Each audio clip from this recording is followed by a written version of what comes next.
ETF index mutual funds నేర్చుకుని stock మార్కెట్లో రాణించాలనుకుంటున్నారా? వెంటనే ఈ నెంబర్కి కాల్ చేయండి. నమస్తే, welcome back to Suman TV. Already America వెళ్ళి సెటిల్ అయినటువంటి చాలామంది పేరెంట్స్ ఫ్యామిలీస్ ఉంటున్నాయి కదా. మరి వాళ్ళని చూడడానికి మన ఇండియా నుంచి కొంతమంది తల్లిదండ్రులు విజిట్ వీసా కోసం వెళ్తూ ఉంటారు. మరి ఈ టైంలో విజిట్ వీసా కానీ వెళ్ళే పేరెంట్స్కి కానీ ఎదురయ్యే సమస్యలు ఏంటి, అక్కడ ఇమిగ్రేషన్ ప్రాసెస్ ఎలా ఉన్నాయి, ఇల్లీగల్గా వచ్చే వాళ్ళు కానీ లీగల్గా వెళ్ళే వాళ్ళ పరిస్థితులు ఏంటి? చాలామంది పేరెంట్స్ అక్కడికి వెళ్ళి విజిట్ వీసా పైన వెళ్ళిన వాళ్ళు కూడా కొంచెం పార్ట్ టైమ్గా ఏమైనా జాబ్స్ చేయొచ్చు అన్నట్టుగా సర్చ్ చేస్తున్నారు. ఈ క్రమంలో చాలామంది కూడా ఇరుకున పడ్డ సమస్యలు కూడా మనం చూస్తూనే ఉన్నాం. మరి దీనిపైన మరింత సమాచారం అందించడానికి అమెరికాలో 25 years నుంచి ఉంటున్నటువంటి ఎంఎన్సీ ఎగ్జిక్యూటివ్ వీరభద్ర గారు ఉన్నారు. Over to sir. నమస్కారం నవీన్ గారు. మీరు అడిగిన ప్రశ్న ఏంటంటే, పేరెంట్స్ ఇండియా నుంచి వాళ్ళ పిల్లల్ని విజిట్ చేయడానికి అమెరికాకి రావచ్చా, పరిస్థితి ఎలా ఉంది, ఇప్పుడు వచ్చినప్పుడు వాళ్ళు తీసుకోవాల్సిన ప్రికాషన్స్ ఏంటి? సో క్లుప్తంగా దాని గురించి మాట్లాడదాము. పేరెంట్స్ హ్యాపీగా వాళ్ళ పిల్లల్ని చూడడానికి రావచ్చు. ఎలాంటి దాంట్లో కష్టం లేదు, నష్టం లేదు. పిల్లలు ఇక్కడ ఉన్నట్టయితే వాళ్ళు పంపించే స్పాన్సర్షిప్ డాక్యుమెంట్స్, అలానే పేరెంట్స్ దయచేసి వచ్చే ముందు మీ పిల్లల గురించి వాళ్ళ నేమ్, పాస్పోర్ట్ నెంబర్, వాళ్ళ కరెంట్ అడ్రస్, వాళ్ళు ఎక్కడ జాబ్ చేస్తున్నారు, ఏ జాబ్ చేస్తున్నారు, ఎన్నేళ్ల నుంచి ఆ జాబ్ చేస్తున్నారు, అండ్ ఉన్న ప్రస్తుతం అడ్రస్ ఏంటి, ఫోన్ నెంబర్ ఏంటి, ఈమెయిల్ ఐడి ఏంటి, ఇట్లా basic details about your sponsor. పిల్లలైతే పిల్లలు, బ్రదర్ అయితే బ్రదరు, సిస్టర్ అయితే sister, but who ever is your sponsor, వాళ్ళ పేర్లు, వాళ్ళ డీటెయిల్స్ ఒక డాక్యుమెంట్లో మీరు చక్కగా 1 పేజ్లో చేసి మీ దగ్గర పెట్టుకోండి. ఆఫీసర్స్ ఆపి పోర్ట్ ఆఫ్ ఎంట్రీలో అడుగుతారు అందరినీ.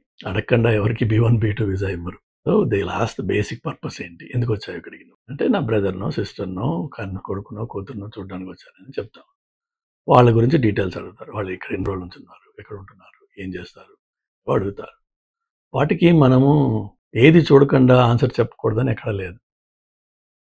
హే officer, I have all my details, I have noted down here and own కొడుకు కూతురు గురించి మనము రాసుకుని చెప్తే వచ్చే నష్టమేం లేదు. బ్రదర్ సిస్టర్ గురించి చెప్తే నష్టమేం లేదు. ఎందుకు రాసుకున్నావు, నాకు ఇన్కన్సిస్టెన్సీ ఉండకుండా క్లియర్గా ఉండాలని చెప్పి రాసి పెట్టేసుకున్నాను నేను.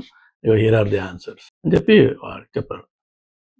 దర్జాగా చెప్పచ్చు, ఎలాంటి భయం, అలానే ఇన్కన్సిస్టెన్సీ లేకుండా. అది ఇంపార్టెంట్.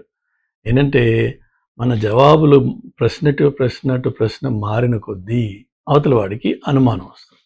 అది లేకుండా ఉండాలి అంటే చక్కగా ఒక కాగితం, దాన్ని చూసి మీరు డీటెయిల్స్, అడ్రస్, మీకు ఎలాగో ఇండియాలో అడ్రస్లను అమెరికాలో అడ్రస్లకి చాలా తేడా ఉంది. ఇక్కడ సిటీస్, ఏ స్టేట్లో ఏ సిటీ ఉంది, దాని జిప్ కోడ్ ఏంటి, మీకు తెలియదు. ఆ విషయాలు రాసుకుంటూ వచ్చే నష్టం ఏం లేదు.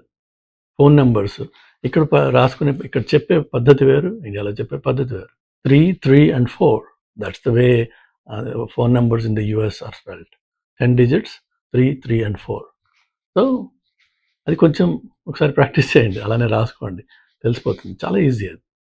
తప్ప పేరెంట్స్ రాకుండా ఉండాలి, రాకూడదు అనే భయం అనవసరం. కానీ వచ్చిన తర్వాత వచ్చే ముందు make sure all your documents are correct. ఏది ఫేక్, ఫాల్తు, అబద్ధము, అలానే స్పెల్ మిస్టేక్స్, ఇన్కన్సిస్టెన్సీస్, అంటే మన ఇన్విటేషన్లో ఉన్న అడ్రస్, పాస్పోర్ట్లో ఉన్న అడ్రస్, ఇవి రెండు ఒకటా కాదా? ఒకవేళ తేడా ఉంటే ఆ తేడాని మనం ముందే రికార్డ్ చేసుకుని వాళ్ళు అడగంగానే జవాబు చెప్పడానికి రెడీగా ఉండాలి. బికాజ్ ఇల్లు మారచ్చు మనం. ఇక్కడ పాస్పోర్ట్స్ ఎవ్రీ 10 years రెన్యూ అవుతాయి కదా.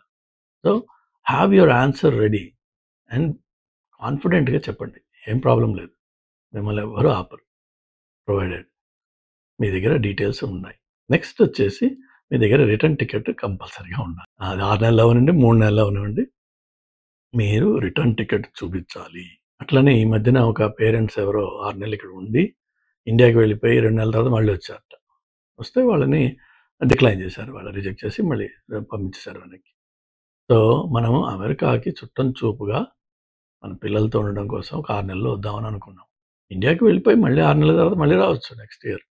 కానీ 2 నెలల్లో మళ్ళీ వెనక్కి వస్తే మాత్రం వీడు ఒప్పుకోడు. బికాజ్ మీరు ఇక్కడ బేస్ తయారు చేసుకుంటున్నారు అన్నది క్లియర్ అయిపోతుంది. మీ బేస్ ఎప్పుడు కూడా ఇండియానే అవ్వాలి. B1, B2 వీసా మీద ఉన్నప్పుడు మీకు గ్రీన్ కార్డ్ వచ్చిన తర్వాత అప్పుడు మీరు బేస్ మార్చు. అప్పటి వరకు మీ base has to be India. Your permanent address has to be India. So అది నోట్ చేసుకోండి. తర్వాత ఏదన్నా మీరు ఎక్స్పెన్సివ్ ఐటమ్స్ కొన్నట్టయితే వాటిని ఫస్ట్ ఆఫ్ ఆల్ ఆ ఒరిజినల్ ప్యాకేజింగ్స్లో తీసేయడము అలా ఏదో చేసి ప్యాక్ చేసుకోవాలి. తర్వాత ఒకవేళ మరీ ఎక్కువ వాల్యుబుల్స్ తెస్తున్నారు అనుకోండి, మేబీ ఐ థింక్ నేను రీసెంట్గా నాకు గుర్తున్నది ఏంటంటే పర్ హెడ్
మనం దాన్ని